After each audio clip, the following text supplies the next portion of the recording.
Hi hello నమస్తే, నేను మీ ఆమెని. Welcome to our channel. ఇవాల్టి రెసిపీ ఏంటంటే బీరకాయ పెసరపప్పు. ఈ రెసిపీని పచ్చిమిర్చితో చేశారంటే చాలా టేస్టీగా ఉంటుందండి. ఈ కర్రీ చాలా సింపుల్గా ఉంటుంది, అలాగే చాలా టేస్టీగా ఉంటుంది, ఆరోగ్యానికి ఎంతో మంచిది. వెంటనే రెసిపీ ఎలా చేయాలో చూసేద్దాం.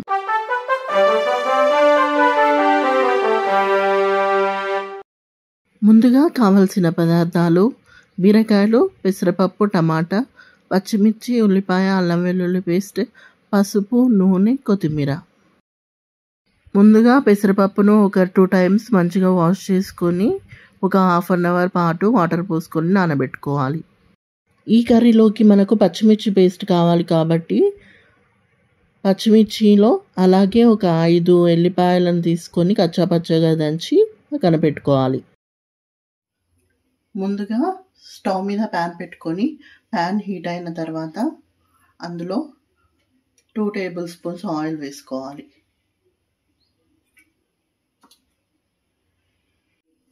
ఆయిల్ హీట్ అయిన తర్వాత ఇప్పుడు ఇందులో కొద్దిగా జీలకర్ర ఆవాలు వేసుకుందాం.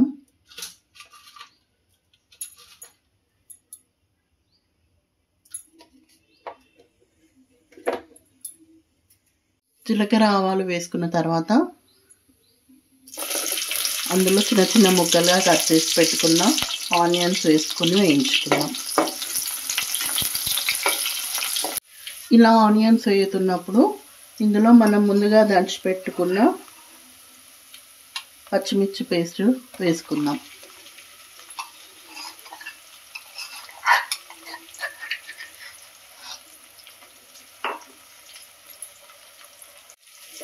ఇప్పుడు దీనిని గోల్డెన్ బ్రౌన్ కలర్ వచ్చేంత వరకు వేయించుకోవాలి.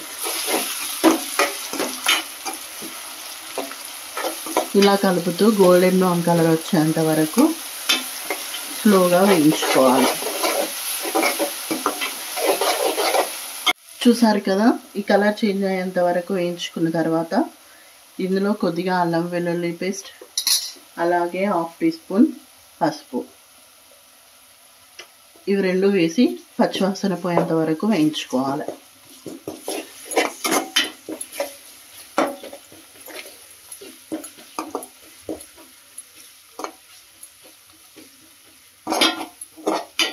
పచ్చివాసన పోయేంత వరకు వేయించుకున్న తర్వాత మనం చిన్న చిన్న ముక్కలుగా కట్ చేసి పెట్టుకున్న బీరకాయ ముక్కల్ని కూడా ఇందులో వేసుకోవాలి.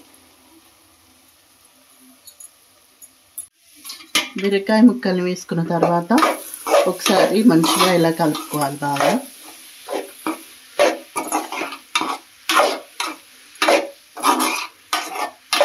చూసారు కదా, ఇలా కలుపుకోవాలి. ఇలా కలుపుకున్న తర్వాత దీని మీద ఒక క్యాప్ పెట్టుకొని ఒక 3 minutes పాటు ఉడికించుకుందాం. 3 minutes ఉడికిన తర్వాత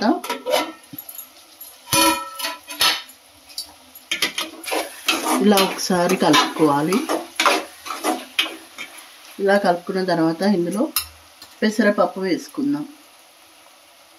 పెసరపప్పుని ఇలా 1/2 hour పాటు నానబెట్టి పక్కన పెట్టుకోవాలండి.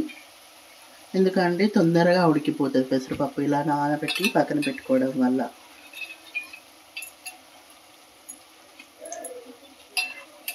ఇలా నానబెట్టుకున్న దాన్ని ఇందులో వేసుకోవాలి. ఇప్పుడు దీన్ని ఒకసారి మంచిగా కలుపుకోవాలి.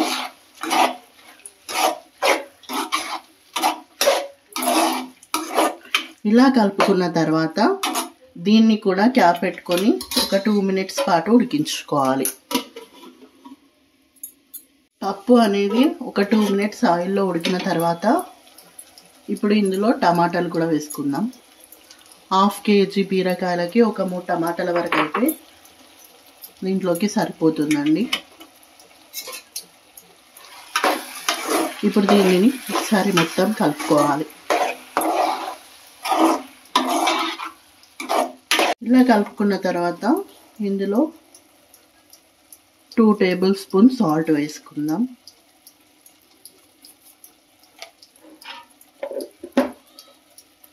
సాల్ట్ వేసుకున్న తర్వాత ఒకసారి బాగా కలుపుకోవాలి.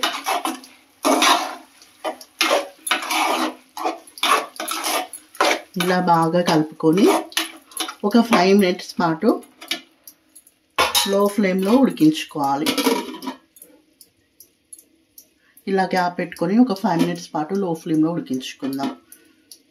5 మినిట్స్ తర్వాత కర్రీ తీసేద్దాం.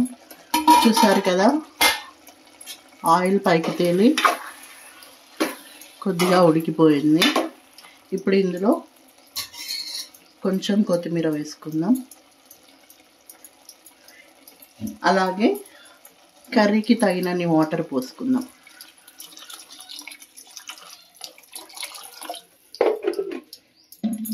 ఇలా వాటర్ పోసుకున్న తర్వాత ఒకసారి బాగా కలుపుకోవాలి.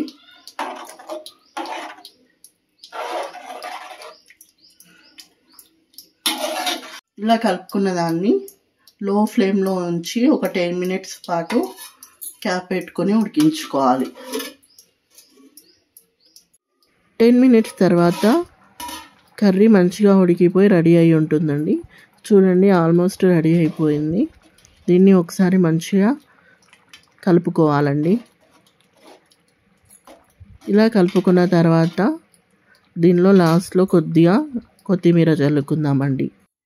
చూసారు కదా, మన బీరకాయ పెసరపప్పు కర్రీ రెడీ అయిపోయింది. ఈ కర్రీ రైస్లోకి చాలా చాలా టేస్టీగా ఉంటుందండి. అలాగే ప్రోటీన్ రిచ్ ఫుడ్ కాబట్టి వాటర్ కంటెంట్ కూడా ఎక్కువగా ఉంటుంది కాబట్టి డైట్ చేసే వాళ్ళకు ఈ కర్రీ చాలా యూజ్ అవుతుంది. సో కంపల్సరీ ఈ కర్రీ ట్రై చేయండి. ఎలా వచ్చిందో ప్లీజ్ కామెంట్ చేయండి.